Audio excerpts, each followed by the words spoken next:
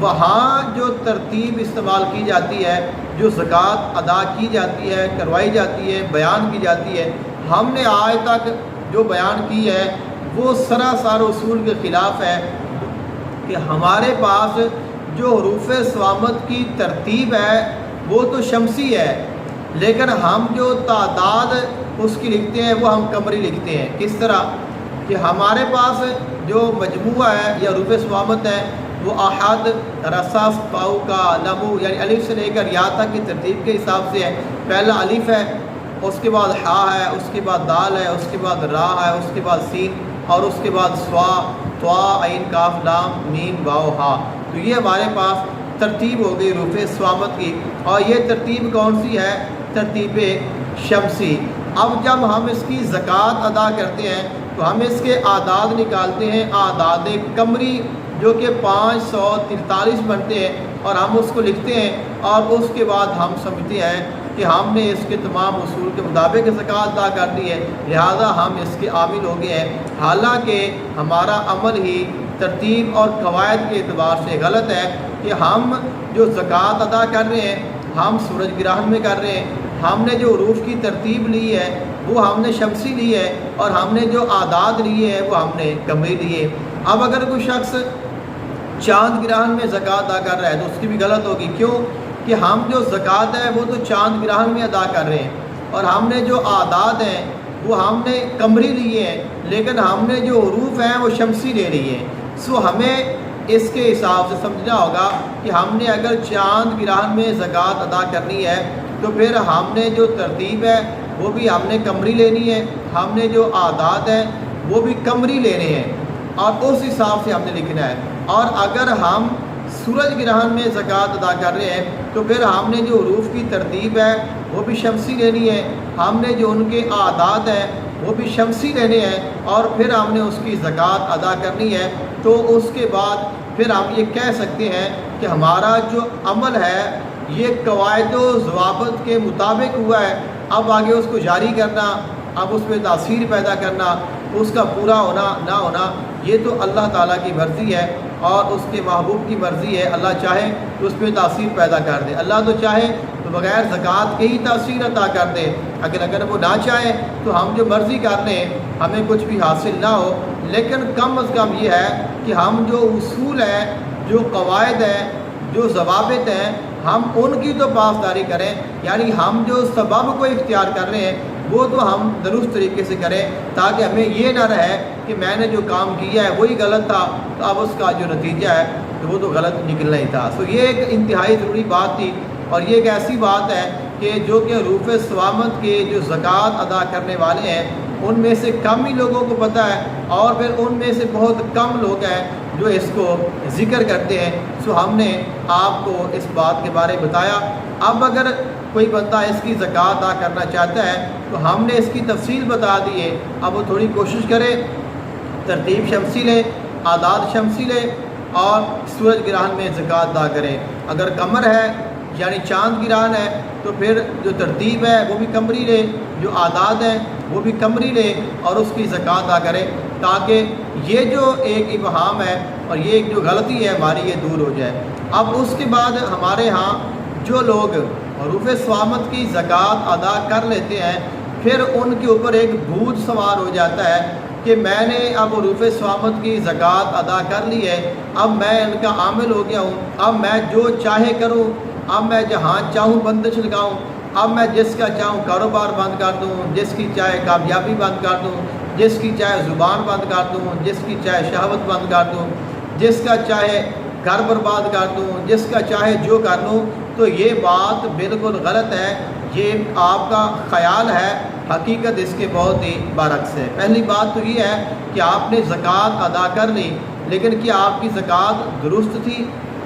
دوسرا، آپ نے جو زکوٰۃ ادا کی ہے، آپ نے جس کی اجازت سے زکوٰۃ ادا کی ہے، کیا انہوں نے آپ کو صحیح اور درست معلومات ادا کی تھی؟ اور آپ نے جس سے اجازت لے کر زکوٰۃ ادا کی ہے کیا وہ آپ سے راضی ہے؟ کیونکہ ہم جس کی اجازت سے عمل کرتے ہیں، عمل کی جو تاثیر ہے، جو طاقت ہے، وہ اس کے ہاتھ میں ہوتی ہے، اسی کی طرف سے عمل کو جاری ہونا ہوتا ہے۔ ویسے تو اللہ کرتا ہے، لیکن استاد یا شیخ اس کی ایک حیثیت ہے. سب سے پہلے تو ہم اپنے استاد کو راضی کریں کہ وہ دل سے ہمیں دعا دے کہ یا اللہ پاک کہ یہ بچہ ہے اور اس نے یہ عمل کیا ہے تو اس میں اس کی تاثیر پیدا کر دے. دوسرا یہ ہے کہ کیا آپ کا عمل واقعی جاری ہو چکا ہے، اور اگر آپ کا عمل جاری ہوا ہے تو آپ کے پاس اس کی کیا نشانی ہے، آپ کو کیسے پتہ چلا کہ میرا جو عمل ہے یہ جاری ہو گیا ہے اور اب میں اس سے فائدہ لے سکتا ہوں. اب اس کے بعد اب عمل جاری بھی ہو گیا ہے، ہم نے زکوٰۃ بھی ادا کر لی ہے، ہم نے اس کا ہدیہ بھی پے کر دیا ہے، لیکن اب اس کے بعد جو ضروری ہے کہ آپ کو بندش لگانے کا طریقہ آتا ہے یا نہیں آتا. پھر آپ کو بندش لگانی بھی چاہیے کہ نہیں لگانی چاہیے. جو بندش ہے یہ ایک زبان میں کہنا تو آسان ہے، لیکن پریکٹیکلی اس کو کرنا یہ انتہائی مشکل ہے، انتہائی نقصان دہ ہے، اور اس کا جو نقصان ہے وہ لگانے والے کو بھی ہوتا ہے، لگوانے والے کو بھی ہوتا ہے، جس پہ لگائی جاتی ہے اس کو بھی ہوتا ہے. اس لیے جو لوگ جانتے ہیں وہ ہر کام پہ بندش نہیں لگا دیتے. کسی نے بات کر دی تو اس کی زبان میں بندش لگا دی، کسی کے ساتھ اختلاف ہو گیا تو اس کے کاروبار میں بندش لگا دی، کسی سے آپ کو حسد ہو گیا اور آپ اس کے رزق میں بندش لگا دیں، تو یہ کوئی بات نہیں ہے. اور جو بندہ ایسا کرتا ہے، جو غلط کرتا ہے، ناجائز کرتا ہے، کسی کا نقصان کرتا ہے اور بلا وجہ کرتا ہے اور اس کے پاس کوئی شرعی دلیل نہیں ہوتی، اس کے پاس کسی قسم کا کوئی شرعی ثبوت نہیں ہوتا، یعنی قرآن و حدیث کے مطابق وہ کام درست نہیں ہوتا اور پھر بھی وہ کرتا ہے، تو سب سے پہلے وہ خود اس کا شکار ہوگا. اور بڑے بڑے جو عاملین ہیں وہ اس پہ پھنسے ہوئے ہیں. ہمارے یہاں ہم کہتے ہیں زکوٰۃ ادا کرنے کے بعد ٹھیک ہے جی اب ہم نے کمال کر لیا ہے، تو اب اس کو جو استعمال کرنا ہے یہ اس سے بھی زیادہ خطرناک ہے. جیسے ہمارے یہاں میں آپ کو ایک مثال دیتا ہوں کہ ہم جو ہے پاکستان میں رہتے ہیں اور پاکستان ایک ایٹمی طاقت ہے. اب اس کے بعد ہمارا جو دشمن ہے وہ عموماً جو ظاہر خیال کیا جاتا ہے وہ یہ کہ ہم کہتے ہیں کہ انڈیا ہمارا مخالف ہے، تو انڈیا کے پاس بھی ایٹمی طاقت ہے. اب اس کے علاوہ بہت سارے ممالک ہیں جن کے پاس ایٹمی طاقت ہے، ایٹمی ہتھیار موجود ہے، لیکن کوئی بھی ملک اس کو چلا نہیں رہا. اتنے حالات خراب ہوئے ہیں، اتنے جنگیں ہوئی ہیں، اتنے فساد ہوئے ہیں، لیکن کوئی بھی ایٹمی طاقت کا استعمال نہیں کر رہا. ایٹمی طاقت کا استعمال کیوں نہیں کر رہے؟ بندے مر رہے ہیں، جہاد گر رہے ہیں، شہادتیں ہو رہی ہیں، لیکن ایٹمی طاقت ہونے کے باوجود کوئی بندہ اس ایٹمی ہتھیار کو استعمال نہیں کر رہا، تو اس کی اجازت نہیں ہے. ابھی کیوں نہیں استعمال کر سکتے؟ اس کی وجہ یہ ہے ایٹمی ہتھیار کو استعمال کیا جائے گا، ایٹمی بم چلایا جائے گا یا کوئی بھی ایسی چیز ایک نیوکلیئر ہے، تو اگر ہم اس کو استعمال کرتے ہیں تو اس کا نقصان ہمارے دشمن کو نہیں ہوگا، ہمیں بھی ہوگا. اس کا نقصان پاکستان انڈیا کو نہیں ہوگا، اس کا نقصان اس خطے کے تمام ممالک کو ہوگا. یعنی جو ایٹمی ہتھیار ہے جب اس کو چلایا جائے گا تو اس کا نقصان صرف ہمارے دشمن کو نہیں ہوگا، ہمارے دوستوں کو بھی ہوگا، ہمارے پڑوسیوں کو بھی ہوگا، ہماری عوام کو بھی ہوگا اور ہمارے لوگوں کو بھی ہوگا، ہمیں بھی ہوگا، ان کو بھی ہوگا، پورے خطے کو ہوگا. یہ آپ کے پاس جو حروف ثوامت ہے یہ ایک ایٹمی طاقت کے اعتبار سے آپ اس کو دیکھیں. اگر آپ اس کو چلاتے ہیں، اگر آپ اس کے اوپر عمل کرتے ہیں، آپ اس کے ساتھ بندش لگاتے ہیں، تو اس کا نقصان صرف آپ کے دشمن کو نہیں ہوگا، آپ کو بھی ہوگا، آپ کے دوستوں کو بھی ہوگا، آپ کے چاہنے والوں کو بھی ہوگا، آپ کے جو ارد گرد لوگ ہیں ان کو بھی ہوگا، دشمن کو بھی ہوگا.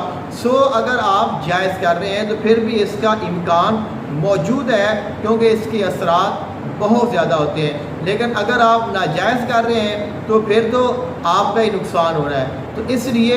آپ نے حروف ثوامت کی زکوٰۃ ادا کی ہے، یہ بہت اچھا ہے، آپ کو مبارک ہو. لیکن آپ بندش لگانے سے پہلے 100 بار سوچیں کہ میں نے بندش لگانی ہے نہیں لگانی، لگاؤں تو کیسے لگاؤں، اور اگر لگانی ہے تو اس کا طریقہ کیا ہے، اس کا وقت کیا ہے، میں کہاں پہ بیٹھ کے عمل کروں، اس کو کیسے استعمال کروں اور کس حد تک میں نے بندش لگانی ہے. اگر یہ میری بندش خراب ہوتی ہے، اگر یہ اس کی رجت ہوتی ہے، اگر اس کا نقصان ہوتا ہے تو پھر میں نے اس کو کور کیسے کرنا ہے. تو اگر آپ ان تمام چیزوں کو جان لیں گے تو آپ کبھی بھی کسی کے اوپر بندش کا عمل نہیں کریں گے اس سے پہلے کہ آپ اس کو 1000 بار سوچیں گے۔ اس لیے آپ نے حروف ثوابت کی زکوٰۃ ادا کرنی ہے تو اس کے استعمال کا طریقہ پہلے سیکھیں۔ اگر آپ کو طریقہ آ گیا ہے تو پھر آپ دیکھیں کہ میں نے اب اس کو استعمال کرنا ہے تو کیسے کرنا ہے اور کس حد تک کرنا ہے، اور اگر اس کا ایفیکٹ ہوتا ہے تو پھر میں اس کو کیسے کور کروں گا، اس کا نتیجہ کیا نکلے گا۔ ان تمام چیزوں کو سامنے رکھ کے جب آپ چلیں گے تو پھر آپ کو پتہ چلے گا کہ میں نے اپنی لائف کیسے گزارنی۔ بہرحال حروف ثوابت ایک بہترین طاقت ہے اور بہترین روحانی ایک قوت ہے، اس کو حاصل کرنا چاہیے، ان کی زکوٰۃ ادا کرنی چاہیے، اس کو حاصل کرنا چاہیے۔ اس کے بہت فائدے ہیں اور اس کی بڑی برکات ہیں، لیکن اس کا جو استعمال ہے وہ بہت ہی احتیاط کے ساتھ ہے، طریقے کے ساتھ ہے، تاکہ آپ کا بھی نقصان نہ ہو، آپ کے دوستوں کا نقصان بھی نہ ہو، آپ کے ارد گرد کے لوگوں کا نقصان بھی نہ ہو، اور جس کے اوپر آپ کر رہے ہیں اس کا بھی نقصان نہ ہو۔ صرف وہی ہو کہ جو کرنے کی آپ کو شریعت اجازت دیتی ہے۔ اگر آپ کو شرعاً وہ کام کرنے کی اجازت نہیں ہے، بالکل بھی آپ عمل نہ کریں، اپنی ذات کو نہ دیکھیں، اپنی عداوت کو نہ دیکھیں، پیسے کو نہ دیکھیں، کسی کے لالچ میں نہ آئیں، اللہ اور اللہ کے رسول کی رضا کو دیکھیں، اور اگر زیادہ معاملہ ہے تو اللہ اور اللہ کے رسول پہ معاملات چھوڑ دیں۔ اللہ تعالیٰ بہترین فیصلہ کرنے والا ہے، اور اگر آپ واقعی مظلوم ہیں اور آپ کے ساتھ زیادتی ہو رہی ہے تو اللہ تعالیٰ آپ کو اس کا ضرور بدلہ عطا فرمائے گا۔ مجھے ہمیشہ اپنے دعا میں یاد رکھیے گا۔ جزاک اللہ خیرا۔ السلام علیکم ورحمۃ اللہ وبرکاتہ۔